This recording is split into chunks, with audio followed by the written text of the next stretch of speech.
મારી ચેનલ હસુ પટેલમાં આપનું સ્વાગત છે। આજે હું બનાવવાની છું બટેટામાંથી ફિંગર ચિપ્સ। બટેટામાંથી ક્રિસ્પી ફિંગર ચિપ્સ બનાવવા માટે મેં અહીં 400 ગ્રામ બટેટા લીધા છે। આપણે તેની છાલ દૂર કરી દેશું। મારી ચેનલમાં નવા હોય તો મારી ચેનલને સબસ્ક્રાઇબ કરજો અને આ વિડિયો લાઈક અને શેર કરજો।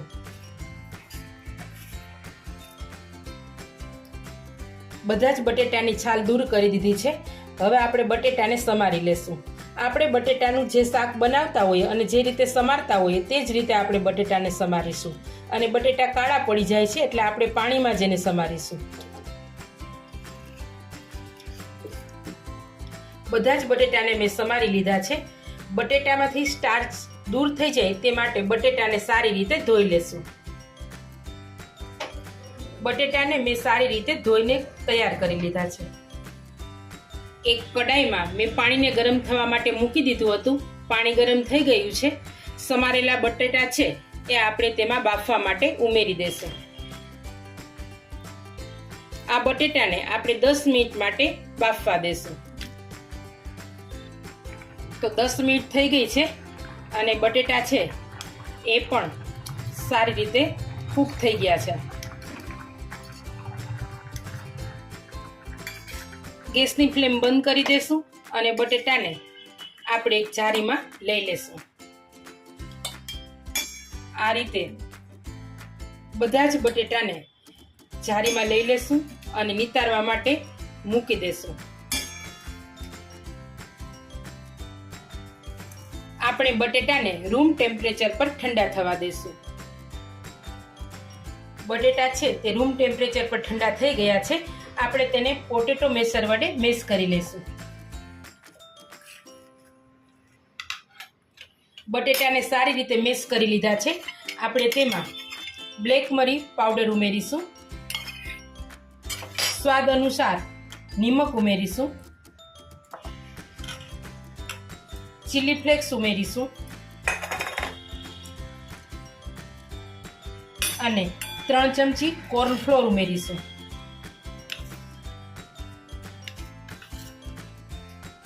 બધું સારી રીતે મિક્સ કરી લેશું। આ રીતે લોટ બાંધી અને તૈયાર થઈ ગયો છે અને તેનો લુવો પણ બનાવી લીધો છે। આ લુવાને એક પ્લાસ્ટિકની કોથળીમાં આપણે મૂકી દેશું।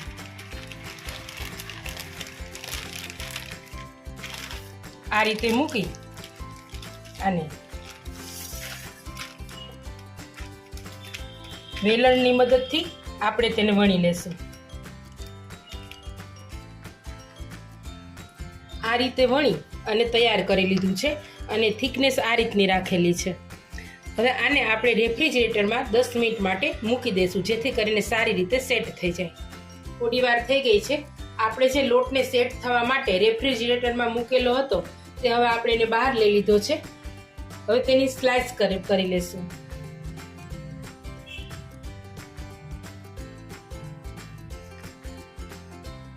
આ રીતે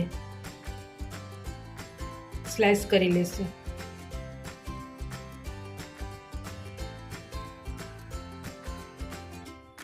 એક કડાઈમાં મેં તેલને ગરમ થવા માટે મૂકી દીધું હતું। તેલ ગરમ થઈ ગયું છે। તૈયાર કરેલી જે ફિંગર ચિપ્સ છે તેને આપણે તેલમાં ઉમેરીશું।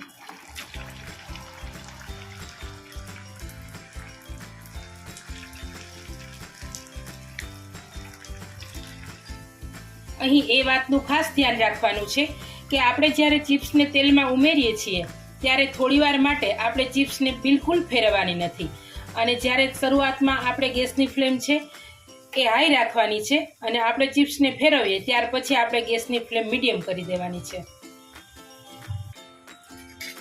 તો અહીં આપણી ચિપ્સ છે એ ક્રિસ્પી થઈ ગઈ છે। આપણે તેને એક ડીશમાં લઈ લેશું।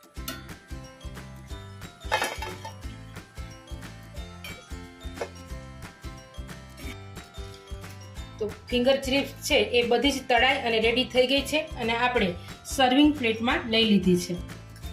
હવે તેમાં આપણે પેરી પેરી મસાલો સ્પ્રિંકલ કરી દેશું। આ ચિપ્સ એકદમ ક્રિસ્પી બને છે। હું તમને બતાવીશ એકદમ ક્રિસ્પી.